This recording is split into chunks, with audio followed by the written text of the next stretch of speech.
It's the 21st of February, 1994. Aldrich Ames leaves his house in Arlington, Virginia. He is driving to CIA headquarters at Langley. He doesn't make it there. Here is how it ended. Ames had worked for the CIA for more than 30 years. He came in through the back door. His father was an analyst, and the agency offered him a job at 18. He was not a field operative. He was not a spy in the traditional sense.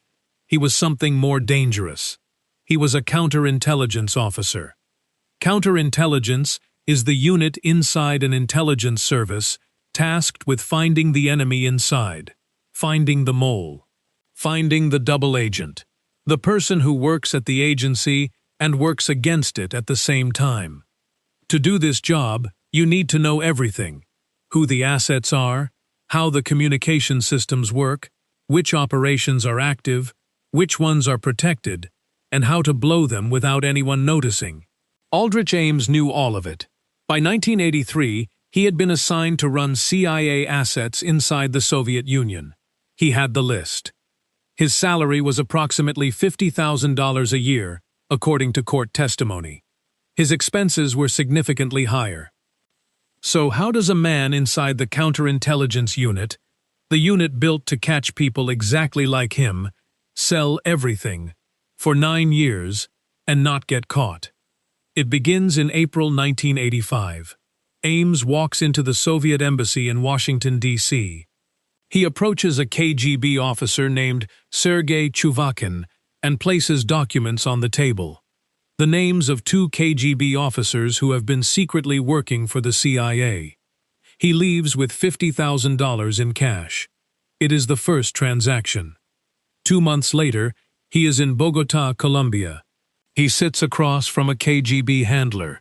This time, it is not 2 names. He places a paper bag on the table.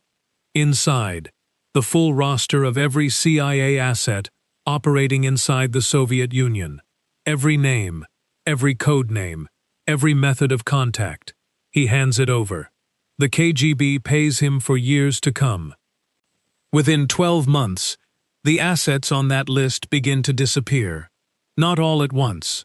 One by one, they go silent. KGB officers show up.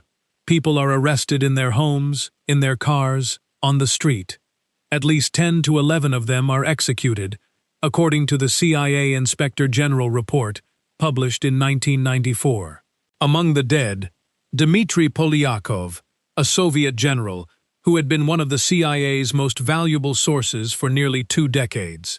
The CIA does not know why it is happening. No one does, except Ames. The next morning, he drives to Langley. In the meantime, the money arrives. Over $4.6 million in total, confirmed in court records from the Eastern District of Virginia. He needs somewhere to put it. In 1986, he purchases a house in Arlington, Virginia, approximately $540,000, paid in cash, according to IRS and court documents. In 1989, he buys a Jaguar XJ6, new. Colleagues at the CIA notice the car. They notice the house. Some ask questions. No formal report is filed. The system continues. The communication works like this. When Ames has something to pass, he marks a mailbox at a fixed location in Washington, D.C. with a piece of chalk, a white stripe on the side of the box. That mark tells his KGB handler a dead drop is loaded. The dead drop is somewhere ordinary, a park, an underpass, a gap in a wall. Ames places the material and walks away. The KGB collects it and leaves cash in return. No phone calls, no meetings in public, no digital trail. According to FBI surveillance records, this method ran without interruption for the better part of 9 years. At some point, CIA analysts begin to notice the pattern of losses. Too many assets have gone silent since 1985. An internal task force is formed in 1991. It produces a list of possible suspects. Ames is on it. He is not arrested. Here is why. CIA protocol requires counterintelligence officers to submit to periodic polygraph examinations. In 1986, 1 year after Ames began selling secrets, he sits for one. The result? No deception indicated. In 1991, 6 years into his operation, he sits for another. The result? No deception indicated. The CIA Inspector General report later finds that these results were used as evidence of his loyalty. The investigation slows. Resources are redirected. After his arrest, Ames tells investigators he had not been nervous during the tests. He knew polygraph results were unreliable. The CIA did not share that assessment. The arrest itself comes from a different direction. In October 1993, the FBI opens formal surveillance on Ames. Agents install listening devices in his house and his car. They follow his routes. They watch who he meets. They also collect his garbage. In November 1993, agents retrieve a discarded computer from his trash. On it, draft messages to his KGB handler. Names, dates, instructions. The material is enough.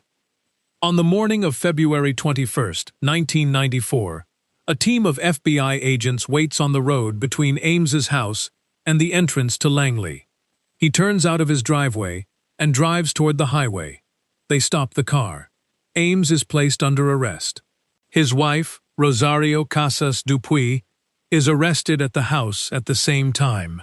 On April 28, 1994, Ames enters a guilty plea in federal court in the Eastern District of Virginia. He is sentenced to life in prison without the possibility of parole. Rosario receives 63 months. No further negotiations. No deal that would reduce the sentence in exchange for information. He has told them what he knows. The court has heard it. The CIA does not publish a final accounting. 7 years later, in 2001, the FBI arrests Robert Hanssen.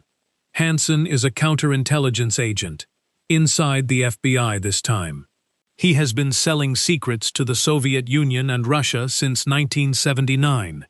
He has passed polygraph examinations. He has been promoted multiple times.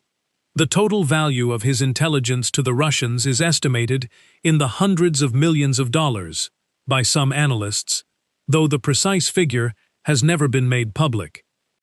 The unit built to find people like Hanssen did not find him. The unit built to find people like Ames did not find him. In both cases, the system found them eventually, through financial records, through garbage, through surveillance of a kind that took years to justify internally, not through the tools the agencies were most confident in.